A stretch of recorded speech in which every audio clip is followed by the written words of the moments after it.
দফায় দফায় মামলা দিয়ে লক্ষ লক্ষ সহকর্মীকে, ভাই বোনদেরকে, কুলের শিশুকে পর্যন্ত তারা জেলে নিক্ষেপ করেছে।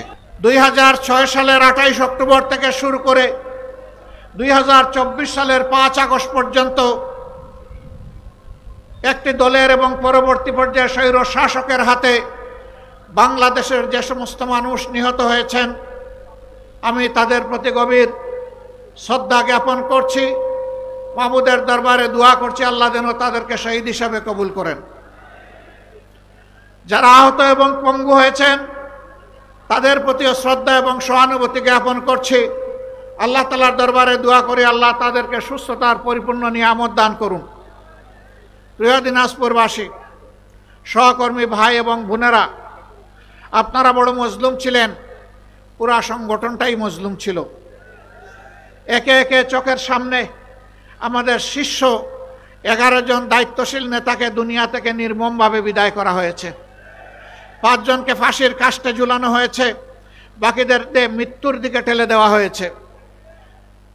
শহীদ আমিরে জামাত মৌলানা মতিউর রহমান নিজামী থেকে শুরু করে সাবেক আমিরে জামাত অধ্যাপক গোলাম আজম এবং কোরআনের পাখি আল্লামা দিলওয়ার হোসেন সাইদি সহ সকলের প্রতি এই নির্মম আচরণ করা হয়েছে। তাদেরকে মিথ্যা অভিযোগে সাজানো আদালতে পাতানো সাক্ষী দিয়ে দুনিয়া থেকে তাদেরকে বিদায় করা হয়েছে।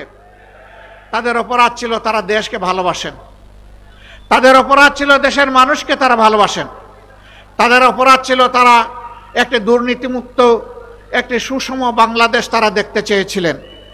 তারা দেখতে চেয়েছিলেন একটি মানবিক কল্যাণ রাষ্ট্র। এটাই তাদের অপরাধ। যারা চুরি চামারি ডাকাতি করে, যারা খুন দর্শনের সাথে সরাসরি জড়িত, যাদের কুৎসিত কাহিনী প্রতিদিন মিডিয়া এবং পত্রিকার পাতা ভরে যেত, তারাই এই সমস্ত ভালো মানুষগুলোকে সহ্য করতে পারে নাই। তারা চেয়েছিল তাদের মতো সারা বাংলাদেশের মানুষ খারাপ হয়ে যাক। রাজনৈতিক দলগুলো জনগণের সাথে তাদের মতো প্রতারণা করুক, ধোঁকাবাজি করুক, মানুষের জীবন ইজ্জত আর সম্পদ নিয়ে টানাটানি করুক। বাংলাদেশ জামাতে ইসলামী আল্লাহকে ভয় করে বলেই এই সমস্ত কুকর্মের সাথে জড়িত ছিল না।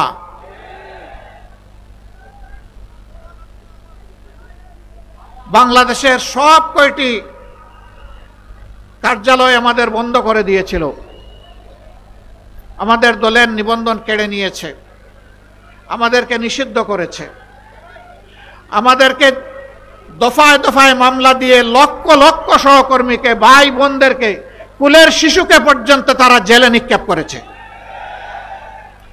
90 বছরের বৃদ্ধ বৃদ্ধাকেও তারা রেহাই দেয়নি।